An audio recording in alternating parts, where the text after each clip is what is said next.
Je me présente, donc je m'appelle Jean-Pierre, je suis vice-président et responsable du recrutement des bénévoles. Je vais vous présenter un peu comment fonctionne la banque alimentaire.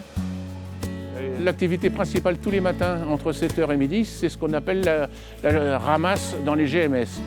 GMS, ça veut dire grande et moyenne surface. C'est-à-dire que le matin, on a une tournée, on en fait une douzaine, on va jusqu'à Chauny, Tergnier, pour ramasser les produits qui sont en fin de vie, comme on dit, sur les DLC, ce qui est du jour ou pour encore 48 heures, nous sont mis de côté. Tous les matins, il nous faut entre 12 et 15 bénévoles pour faire le tri de la matinée. On en a à peu près 45 parce qu'il y a une rotation. On est la plus grosse banque alimentaire de France à avoir un grand nombre de salariés. La plupart, c'est 3 ou 4. Nous, on est à 9 parce qu'il y a des emplois qui sont indispensables d'être gérés par des salariés.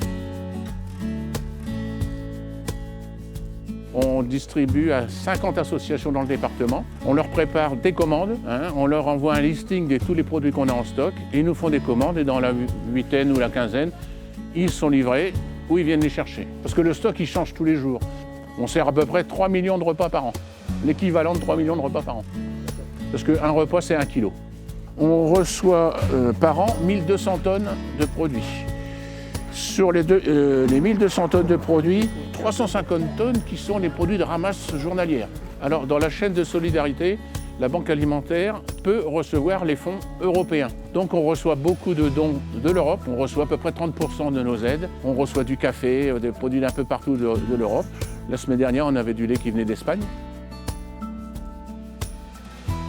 Et donc ça, c'est tous les jours. Là, il y en a encore préparé pour une semaine.